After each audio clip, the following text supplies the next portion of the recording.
কার্তুজ পাচার মামলায় আরও একটি লাইসেন্স প্রাপ্ত অস্ত্রের দোকানের যোগ এবং বিবি গাঙ্গুলি স্ট্রিটের বেঙ্গল স্মল আর্মস কোম্পানি নামে একটি দোকান সিল করল রাজ্য পুলিশের এসটিএফ।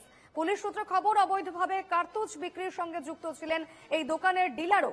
দোকানের এক কর্মীকে আটক করা হয়েছে, তাকে জিজ্ঞাসাবাদ করছেন এসটিএফ গোয়েন্দারা।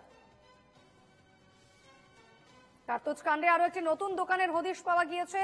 যেমনটা জানা যাচ্ছে, লাইসেন্স প্রাপ্ত অস্ত্রের দোকানের যোগ। বিবি গাঙ্গুলি স্ট্রিটের বেঙ্গল স্মল আর্মস কোম্পানি নামে একটি দোকান সিল করলো রাজ্য পুলিশের এসটিএফ। আমাদের সঙ্গে এই মুহূর্তে টেলিফোনে রয়েছেন প্রতিনিধি সুস্মিত মজুমদার। সুস্মিত, কার্তুজ কাণ্ডে আরেকটি নতুন দোকানের হদিশ পাওয়া গিয়েছে এবং যে দোকানটি ইতিমধ্যে সিল করে দিয়েছে এসটিএফ, কি জানা যাচ্ছে? দেখো, এই বিবি গাঙ্গুলি স্ট্রিট গত কয়েক বছর আগে, কয়েক মাস আগেও কিন্তু একটি বন্দুকের দোকান, লাইসেন্স প্রাপ্ত বন্দুকের দোকান, যার কারণে শিরোনামে এসেছিল বিবি গাঙ্গুলি স্ট্রিট। এবং ঠিক সেই জায়গাতেই তার পাশেই আরো একটি দোকান, যে দোকানের হদিশ পেয়েছে এসটিএফ। এবং তাদের কাছে যে খবর রয়েছে সেই খবর অনুযায়ী যে এই দোকান থেকেই বেআইনি ভাবে কার্তুজ বিক্রি করা হতো।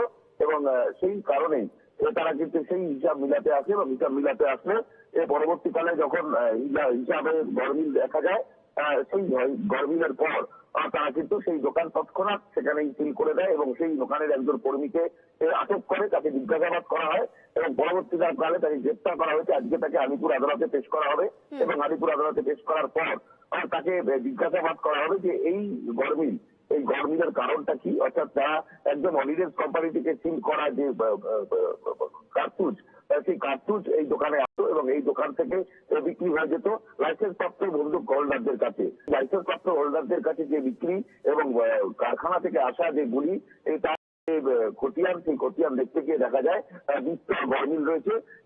তখন তাকে আটক করা হয় এবং আটক করে তাকে হেফাজতে চাইবে, হেফাজতে চেয়ে তাকে জিজ্ঞাসা করা হবে যে এই গুলি তিনি আর কার কাছে বিক্রি করেছিলেন, তাহলে যদি মূল জায়গা